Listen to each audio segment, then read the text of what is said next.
get a whiff of that. We have seen a drastic increase in the number of calls. Residents across the city say something's rotten near the airport. It's very strong, very obnoxious. Plus, holding the bank rate steady as inflation rises.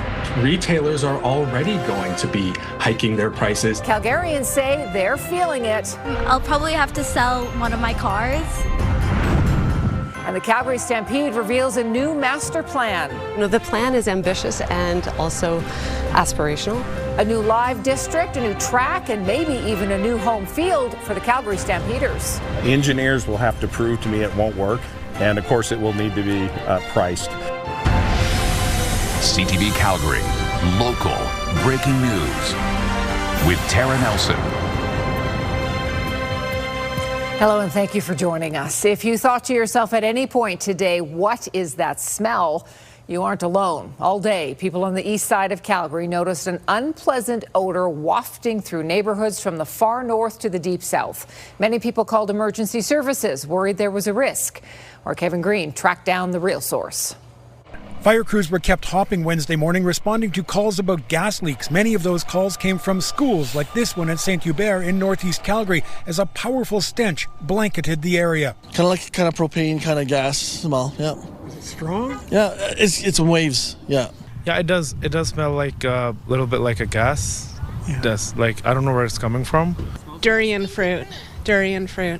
Well, it's not durian, but it is organic. The smell comes from the runoff ponds at Calgary International Airport. Is the compounds they use to de-ice when that runoff is collected into retention ponds around the airport. And what it is when it's underneath the ice in the winter, most people don't really notice it, but as soon as we get the warmer conditions in the spring, then it basically smells like a rotting type of smell. All across the east side of Calgary, from Riverbend in the south to Harvest Hills in the north, the unpleasant odor swept through in waves. When I just came around here, it smelled like sewer. How strong is it?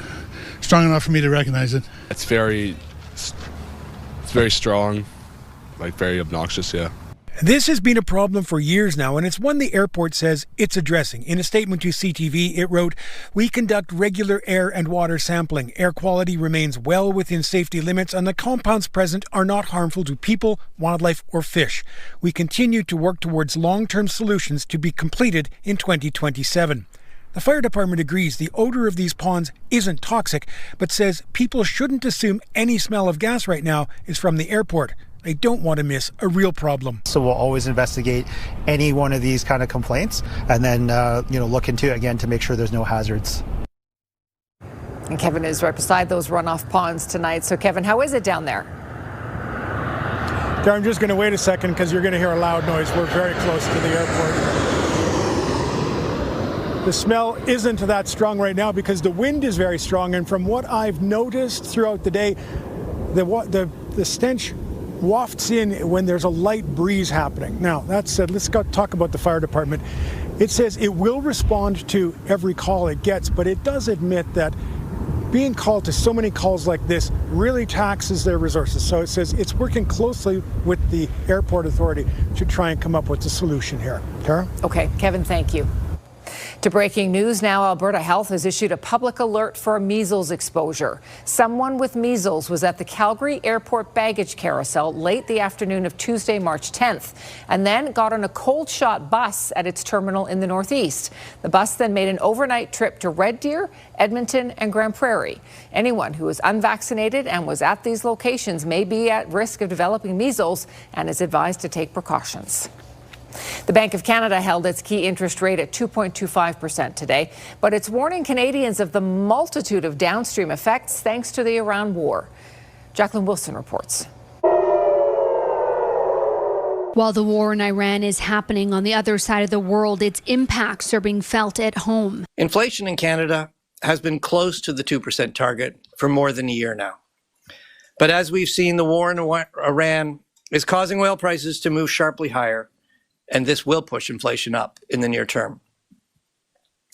Canada's economy is dealing with a lot, and we now face more volatility. In a move for stability, the central bank held its key interest rate at 2.25% Tuesday, but experts say that won't stop the ripple effects from the growing tensions in the Middle East. If you take a barrel of oil and run it through a refinery, you get gasoline. mostly for passenger vehicles. You get diesel for trucks, like you mentioned, food production, food distribution, freight. You get jet fuel for our air travel. And then importantly, you also get a lot of feedstocks that go into making plastics and petrochemicals, which could be the clothes we wear or the products that we consume as well. So the inflationary effects of all those things together can be significant. The average price of gas in Calgary sits at $1.65 per litre, according to Gas Buddy.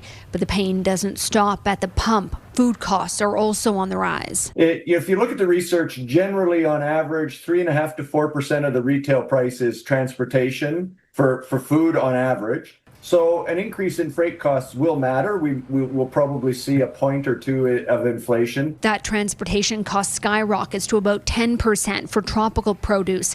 It's all having a cumulative effect on Calgarians. We have to put premium gas in both of our cars, so it's getting costly. I'll probably have to sell one of my cars just to be able to afford living comfortably every day. Cost of living, like food, is insane.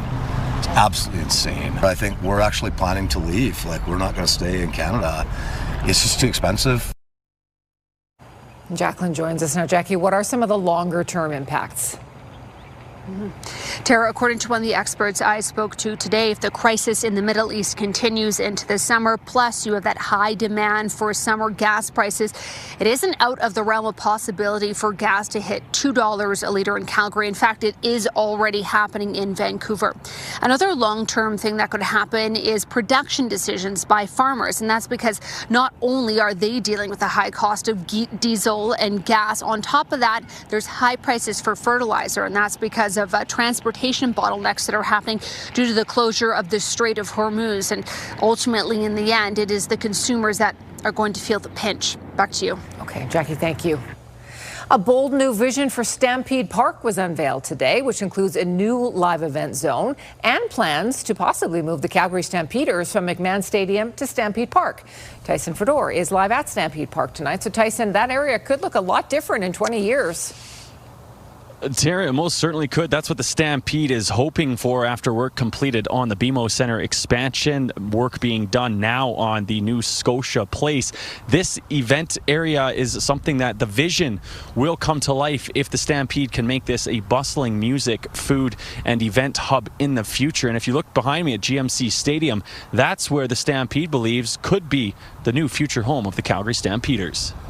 No one would argue that McMahon Stadium saw its best years decades ago, and now the home of the Calgary Stampeders needs so much work that it may not make economic sense. We have to find a solution for McMahon one way or another, and I would rather that happen sooner than later. That solution could sit on Stampede Park. Engineers will have to prove to me it won't work.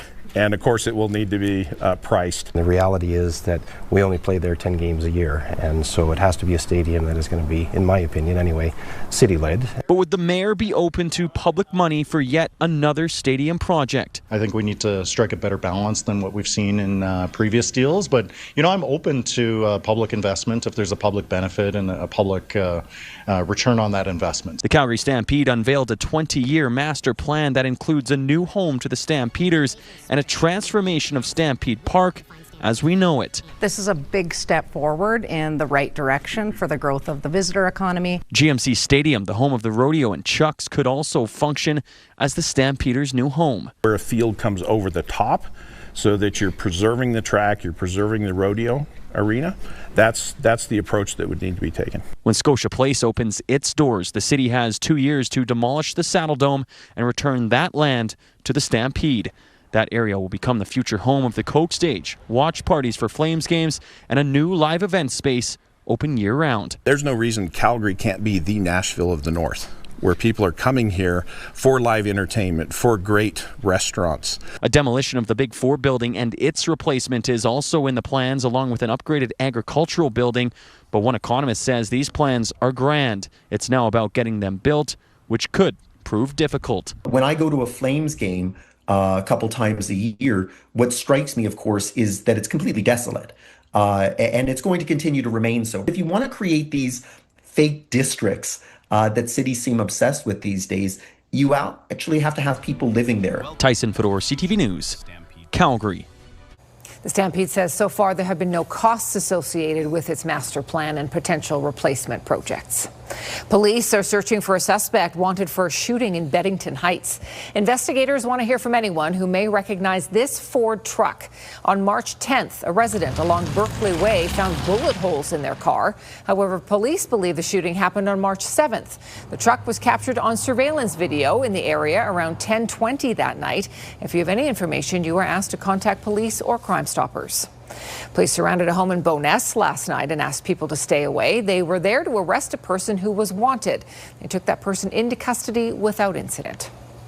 Another twist in the case of Nathan Chasing Horse, the former Dances with Wolves actor, who's been found guilty of 6 charges in Nevada.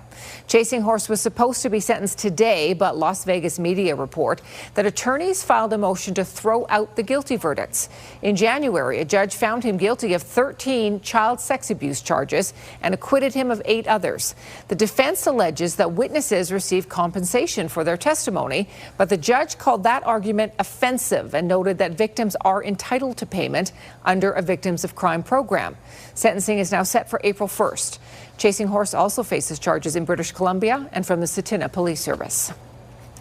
Medical assistance in dying, or MAID, has been a controversial topic since it became legal in Canada about a decade ago. The federal government has taken steps to expand its MAID legislation in previous years, claiming it's compassionate care and it is needed for those in immense pain. But as Tim Brooke explains, today our province took steps in the opposite direction, saying it is quite literally a matter of life and death. A MAID in Alberta rollback is coming for medical assistance in dying, or MAID. Under federal policy, eligibility is widening, while the guardrails and oversight are weakening. Ottawa legalized assisted dying a decade ago. It exists as a carve-out from criminal law, allowing Canadians with serious, incurable illness to receive help ending their lives. And it's heavily utilized. Here in Alberta, the number of people opting to use MAID has more than doubled in the last 5 years. Alberta's government is worried about more hypothetical increases, and since it's responsible for administering the program, a new bill will bring in new rules. I think that we're failing in our duty to give people hope. So we have taken a very different approach. Among its many changes, new legislation will soon prohibit MAID for those not expected to die in the next 12 months and for those whose sole condition is a mental illness. It will also restrict healthcare workers from initiating conversations about MAID with a patient. Individuals who are making decisions about their future preferences where they'd lack decision-making capacity may change their minds in the future. But what the government is calling safeguards, others are calling barriers. It might not be right for everyone, but I still feel that it's important to give that right to the people who need it. One Albertan who works with seniors lost 2 grandparents to dementia. She worries what this will mean for others with worsening conditions who lose decision-making capacity, but who aren't expected to die in the next year. To kind of say that they're expected to pick a date a year ahead is quite unreasonable because you really don't know what dementia is going to look like in a year, let alone day to day. It pushed aside criticism Wednesday, but it does sound like the province is planning for some sort of eventual court challenge. We think that our bill should qualify as reasonable and justified under Section 1, and that's why it's not being introduced with the notwithstanding clause. It's expected Ottawa will take steps to expand MAID access in 2027, though details are not yet known. Tim Brooke, CTV News, Calgary. Under the new rules, medical professionals who initiate MAID conversations with their patients or who make out-of-province MAID referrals will be sanctioned. A spokesperson for the federal justice minister says Alberta has jurisdiction when it comes to providing health care. You're watching CTV News, Calgary. Highway 93 is closed near the village of Radium because of a high avalanche hazard. It affects 90 kilometers of highway from the west side of Kootenay National Park to the end of Highway 93, where it meets Highway 95. Drive BC says the closure will remain until at least noon on Saturday. Parks Canada received reports about several avalanches in the mountain regions impacted by warming temperatures, wind, snow, and rain. Crews are triggering slides in some areas, including between Revelstoke and Golden today to reduce the risk. The Calgary Zoo has a new polar bear. 20-year-old male Yella is coming to the zoo from Quebec. Yella is currently behind the scenes for a quarantine period, but once that is done, he will be gradually introduced to the current resident polar bear, Sikyu. Sikyu, also a male, has been the lone polar bear at the zoo since 2024, when the zoo's previous polar bear, Baffin, was killed after a case of rough play. Yella will be available for public viewing sometime in April. Let's go to Danielle now, live on location at the Stars hangar tonight. Danielle gives our first peek at the forecast. Yeah, you know, if you're liking this warm weather, well, it's here to stay for another couple days, and we're going to kick off spring with this type of warmth. Now, we have certainly had gusty conditions and gusts closer to 60 kilometers per hour in the city, and south of the city even gustier, and that will continue through tonight and even accelerate for communities south of the city where there are wind warnings in place. But for Calgary, we're looking at our gusts starting to quiet down tomorrow. So 50 to 60k gusts possible throughout this evening, and then tomorrow we'll go down to 40 kilometer per hour gusts. Temperatures will be just as warm. Today's high, for example, was 18. Tomorrow we're looking at least 17 degrees for our daytime high, and a mix of sun and cloud throughout the day. So another stunning day for tomorrow. Your longer range forecast is just ahead, Tara. Thank you, Danielle. RCMP are warning young people about making poor driving decisions. They've released some wild video of a teenager on a dangerous joyride to prove their point. And later, a setback and a bounce back for Team Canada at the Women's World Curling Championships in Calgary. Stay with us. We have dramatic video from a joyride gone wrong in BC. It happened last summer when a teenage driver was behind the wheel and wouldn't pull over. Police are hoping that this footage will serve as a wake-up call for younger drivers and their parents. CTV's Ben Nesbitt reports. The joyride began as fun and games for the teens cruising along Highway 1 near the Fraser Valley community of Popcom. But the 16-year-old behind the wheel of his stepmom's BMW, who police say was clocked going 180 kilometers an hour, refuses to stop after being flagged by an officer.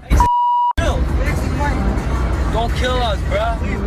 It looks like the driver had what we call auditory and visual exclusion. So when you're under stress, all you can see is a tiny portion of the road in front of you. He probably was not listening to the people in the car next to him. After driving along the shoulder, he would take the next exit, still flying along at a high speed, before pulling into a parking lot where their journey came to a crashing halt.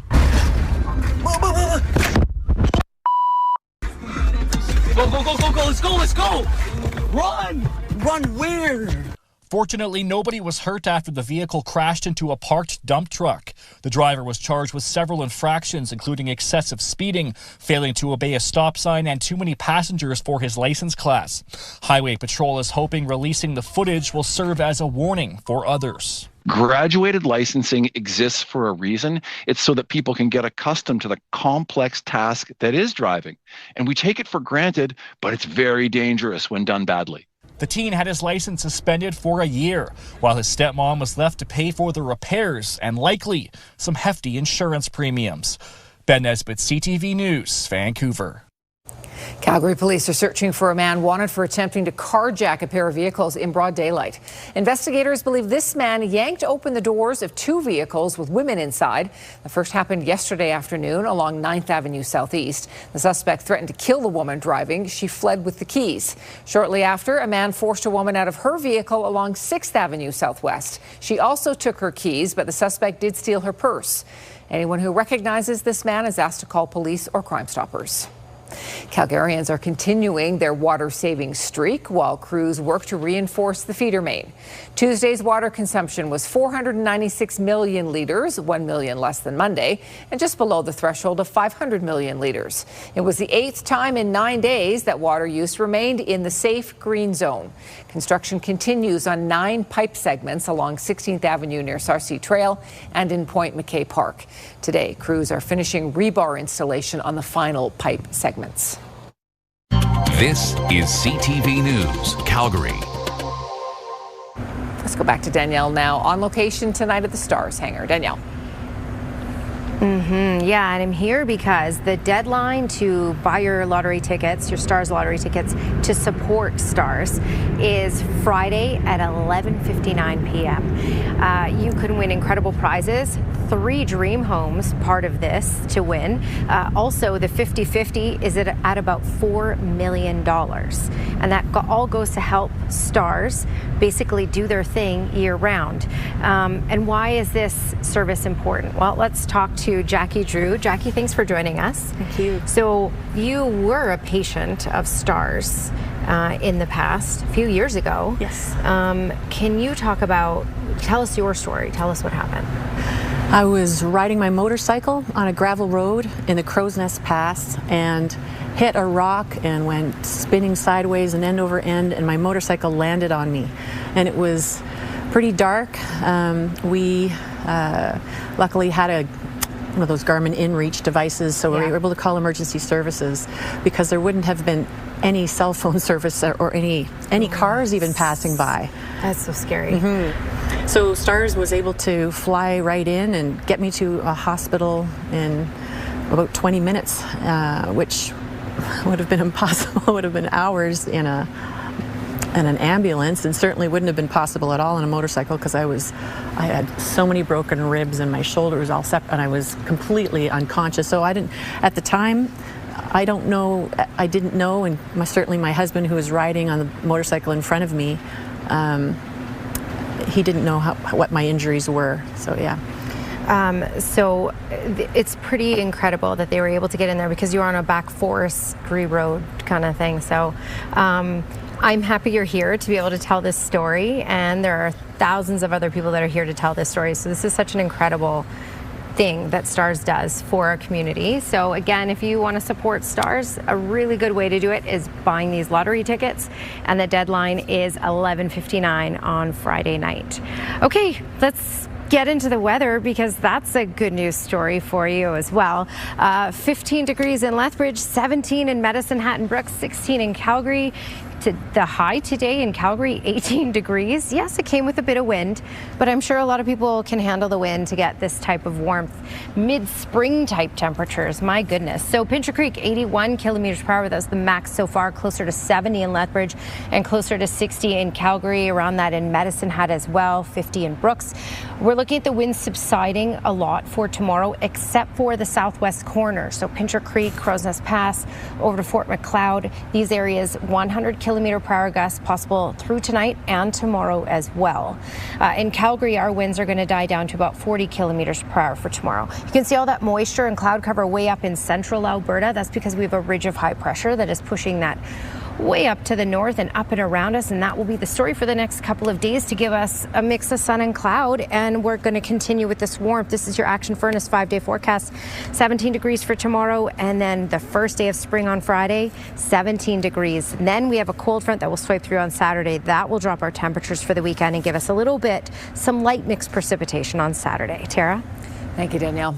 The University of Calgary will share $20 million from the federal government to study genomics.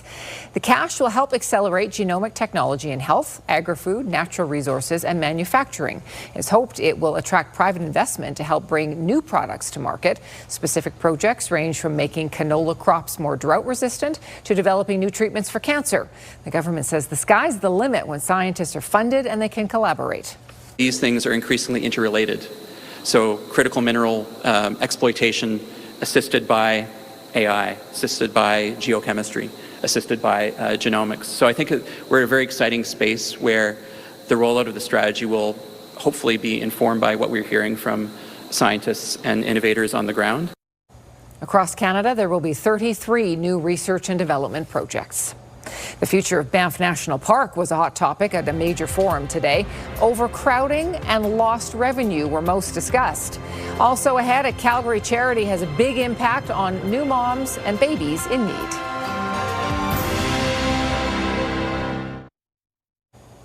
Banff National Park continues to see increased visitation. So many people are now making memories at Moraine Lake and stopping at the Sulphur Mountain Gondola. The popular attractions are creating pressure on the park. Officials gathered today to figure out how to manage that tourism boom. Here's Tyler Barrow. A damp day in March still has people making their way to Banff, and it is living up to its name. I've been to Switzerland, I've been to Italy. This tops everything. It's just the mountains, it feels like bigger than life. I just got here a couple days ago and I absolutely love it. I texted my parents today saying I don't want to leave. Both international visitors, both in love with the Rockies. Here at the Parks Canada Annual Forum, experts and officials know the visitor volume isn't slowing down. It's not going to go away. People will continue to want to visit Banff National Park, which is top of mind among park stakeholders. While over 4 million people visit Banff National Park every year, this linked to more vehicles on Banff's roads and crowding. Banff Mayor Corey DeMano highlighted the need to work with parks to prevent traffic congestion. Coming up with a more comprehensive and cohesive transportation plan of how to move people sustainably through the park. She hopes paid parking at the base of the Sulphur Mountain Gondola and hot poles beginning in May will help deter drivers and encourage public transportation. Volume is only expected to go up in Banff and Lake Louise with the return of the federal government's Canada Strong Pass this summer, which allows free access for everyone to national parks. The Carnival's on, and it's going to be a problem. Meanwhile, U.S. President Donald Trump introduced a $100 fee for foreign tourists in January to enter 11 of the country's most popular national parks, including the Grand Canyon and Yellowstone. Keeling questions if the Canada Strong Pass should be limited to Canadians. Being completely free for everyone, which creates a boatload of more vehicle traffic, that's a big problem. The pass runs this summer from June 19th to September 7th. Tyler Barrow, CTV News, Banff. And concern for wildlife was among other issues that stakeholders focused on at that Parks Forum today. Parks Canada is extending watercraft restrictions in Waterton Lakes National Park. Along with boats and kayaks, Parks Canada says inflatables like inner tubes and blow-up loungers will now not be allowed. Parks Canada says these measures are meant to prevent the spread of aquatic invasive species, including whirling disease. Artificial intelligence is bringing imagination to life. Still to come are trending videos turning kids' art into wondrous animation.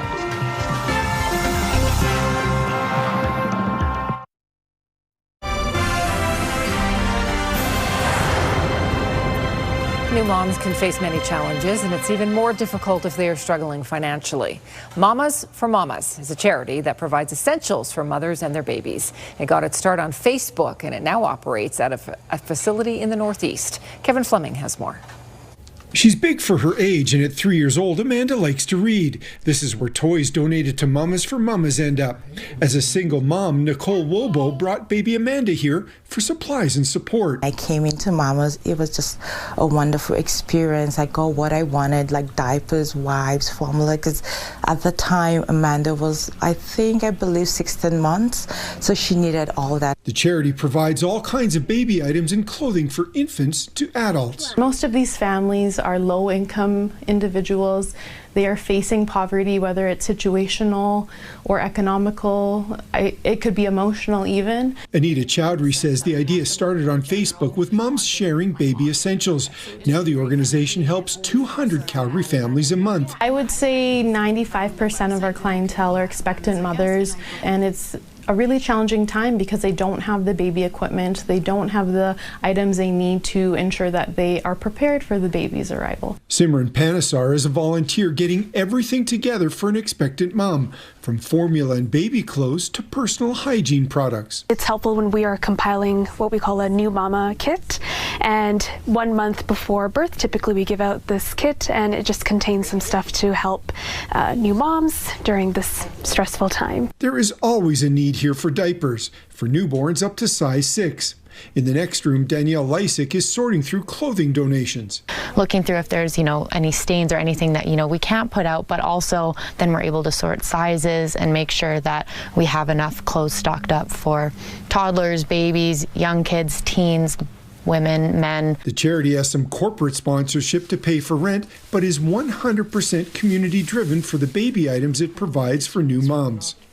Kevin Fleming, CTV News, Calgary.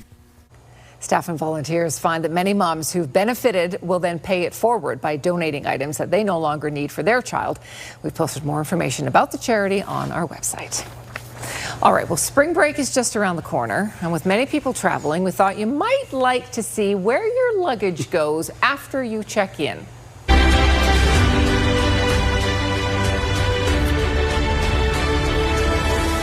This is Gatwick Airport. Employees put a camera on a suitcase just to show you the journey from the counter when you check it all the way to the plane. It actually does a very long trip of its own. There's a whole series of conveyor belts back there before it even leaves the building. It eventually, of course, goes on a bus. It traverses all the runways. It takes a while before it ever reaches the hold of your airplane. It really is amazing that there's no more lost luggage Don't you think through that's all what of I this. thought watching this? It's amazing that your bag always finds its way onto the plane. I know, it's 99% of the time, for sure. Well, there are a lot of ways to use AI these days. This mom chose to get creative.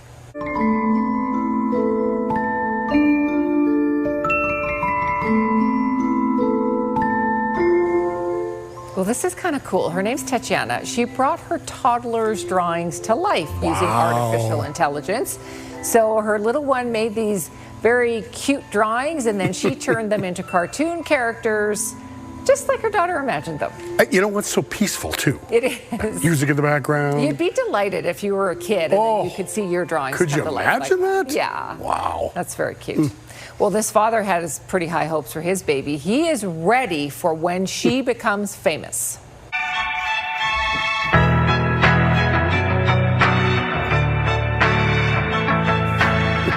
Okay, this is his plan. He's taking photos of her posing with every single sporting item that he has, just in case she becomes a famous athlete. Right. I can post this later. Yeah, well, just in case someone wants to make a documentary about her someday. And then he's got it covered. He did soccer, basketball, tennis, baseball. If she's ever famous, a big famous athlete, she can say, well, apparently I was thinking about this from the time I was born. Where's the hockey stick? Maybe they're American. Maybe they didn't have a hockey stick. Any Canadian would have a hockey stick. That's right. Come on. Well, the premier is defending her trip to Saudi Arabia a few months ago. Coming up, why she says it's okay that the Saudi government paid for some significant expenses.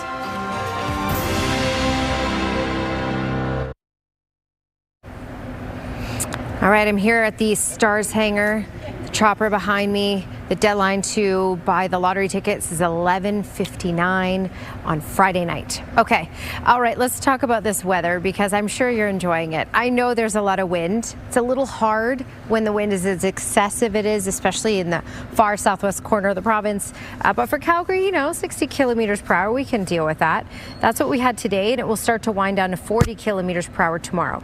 It's 16 degrees right now. 18 degrees was our daytime high, and 5 is what's normal for this time of year. Temperatures at the moment, 16 in Calgary, 15 in Lethbridge and Milk River, 17 in Medicine Hat and Brooks, 18 in Drumheller still. This is a look at maximum wind gusts today, 81 in Pincher Creek, closer to 70 in Lethbridge, certainly gustier further south, 63 in Medicine Hat. We're still looking at that potential for 100 kilometer per hour gusts in the southwest corner, Pincher Creek, Crowsnest Pass, over to Fort Macleod for tonight and even through tomorrow as well. Everywhere else, though, will be winding down in the winds for tomorrow. Really what's happened, the jet stream has pushed the clouds and the moisture up and around us into central Alberta, so we're getting a mix of sun and cloud. We have gusts 50 kilometers per hour possible in the city for the next couple of hours, then quiet overnight and through tomorrow morning, and then picking up to 40 kilometers per hour in the afternoon. That will get us up to 17, so pretty similar to today, just a little less windy. Your 24-hour forecast is brought to you by Action Furnace. Fix right or it's free. All right, Kelowna, Salmon Arm 16 tomorrow, 17 for Kamloops. That precipitation in through Golden and Fernie. Edmonton will see some of that, likely Grand Prairie and Rocky Mountain House as well. Further to the south, though, we're remaining stable. It will just be on the windy side, especially the further south you go. 17 for Drumheller tomorrow, 18 for Lethbridge, and check that out. Medicine Hat looking at a high of 21 for tomorrow. Thank you, Danielle. The fire department got numerous calls today about an overpowering odor in northeast Calgary. A pond near the airport is to blame. It contains liquid used to de-ice planes, and it often emits a rotten egg smell. Brace yourself for more inflation at the pumps and on store shelves. The Bank of Canada held its key interest rate today, saying the economy will be volatile. And an ambitious long-term plan has been unveiled for Stampede Park. It includes a new live event zone and a potential new home for the Stampeders. Alberta Premier Danielle Smith says the Saudi government paid for a private plane and accommodations during her trip to the Middle East last fall. They provided the accommodation. It was approved by the ethics commissioner in advance. When it came to the flight that we took, it was a private plane, non-commercial aircraft. It was proposed by the government of Saudi Arabia in order to enable efficient movement around the country, including to locations with limited commercial airline services. The Premier and members of her staff traveled to Saudi Arabia and the United Arab Emirates last October and November. The trip included discussions about collaborating on energy development and artificial intelligence. Smith told the Legislature Committee she met the Saudi Energy Minister a few years ago at an energy convention in Calgary. He's a member of the Saudi royal family. The Premier says their friendship led to the invitation to be hosted by the government. Opposition Leader Naheed Nenshi said the trip cost Albertans $64,000 and questions the appropriateness of the flights. New data from Angus Reid shows Danielle Smith's popularity rating is up 2 points to 46% year over year. Angus Reid says despite some unpopular policies, Smith's rating has remained fairly steady since taking office. Manitoba's Wab Kinew remains the most popular premier at 61%. The price of oil is taking off again now that Iran is hitting the energy infrastructure of its neighbors. BNN Bloomberg's Marla Fernandez has more. Iran struck a major natural gas facility today in Qatar, which spiked the price of oil again. The state-owned refinery took a hit and extensive damage is reported. This deepens the Middle East crisis, which most had hoped would end with a reopening of the Strait of Hormuz. But if major outputs are crippled, recovery will take longer. Here are the closing numbers for the day. Canadian dollar is down to 72.86. West Texas Intermediate is up over $2 to 98.44.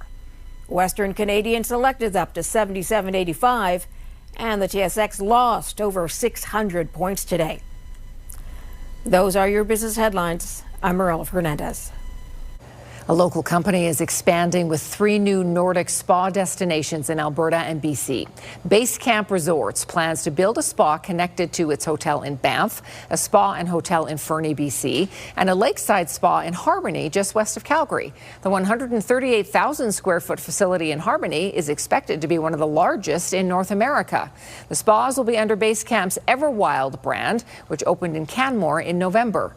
Base Camp says the new spas will open in 2027 or 2028. The Harmony location will employ as many as 300 people.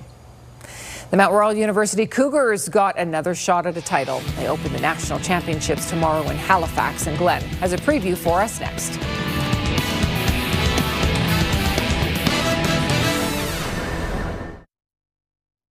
The Calgary Flames are back home to open up a 7-game homestand. Glenn is back with us, and Glenn, it all gets underway tonight. Tara, the Flames at home to the St. Louis Blues, another team that likely won't make the playoffs this season. Flames had a new player on the ice, but he won't play in tonight's game against the Blues. Tyson Gross signed with the Flames out of St. Cloud State. Got a lot of teams knocking on his door, but he chose to sign with the Flames. And for a kid who's from Calgary, it's like a dream come true. Yeah, it's great. Obviously grew up cheering for this team, being around, watching from almost my entire life. So it is still a little bit surreal just being around here and seeing all this, putting on a Flames jersey even just for practice. It's pretty special. It's a little bit of a stressful process, obviously, with having some phone calls and just trying to decide. You know, it's a big decision, trying to decide the best place to go. And yeah, I couldn't be happier to be here in Calgary. And on Monday, Gross was named the NCHC Defensive Forward of the Year. He is expected to get in a game with the Flames down the stretch. Mount Royal University opens up the U Sports Men's Hockey Championship tomorrow in Halifax. The Cougars will take on Windsor in their opening game.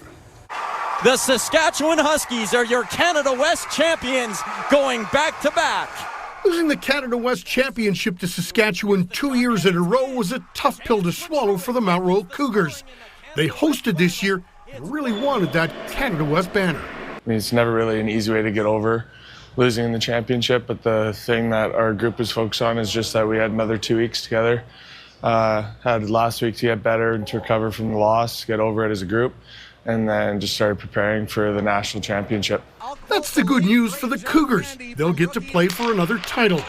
The Cougars also made it to the Nationals last year. They lost in their first game to Toronto in 5 overtimes and were eliminated. They're hoping they learned a lot from that experience. Right from getting into the hotel to your pregame skates to, you know, how the tournament is. You know, you're playing a little earlier than normal, and I think last year's experience is a tremendous benefit for our group this year. And again, as luck would have it, we're playing the first game again on Thursday, just like last year, so we'll be better prepared for it now. Now that the Canada West Championship's in the rearview mirror, the Cougars say skating away with a national title would mean the world, especially because 9 of their players graduate after this year. Obviously, like the first one for men's hockey would mean a lot. You know, we're still chasing that banner, so we're all in, and it's a business trip for us. Everything. I mean, I think that's what every program strives for. I mean, this is the biggest stage in Canada, and so to get this done would be definitely something special for not only us as players, but Mount Royal University. Puck drop for tomorrow's game, 1 o'clock in Halifax, 10 o'clock our time. Carrie Anderson and her rink, Canada rink, suffered their first loss at the World Women's Curling Championship last night. Switzerland got the better of them. Canada back in action for a pair of games today. Canada went up against Turkey in the morning draw. First end, Turkey's got the hammer, but a costly mistake by skip Yildiz Dilsat. Canada line 3, and Yildiz needs to get through the port, but wrecks on the guard. It's a steal of 3 for Canada, and they had a 3-0 lead. Turkey did battle back to make it a 3-3 game, but in the fourth, Anderson has the hammer, a chance to put up the deuce, looking for the hit and stick for the pair, and she does just that.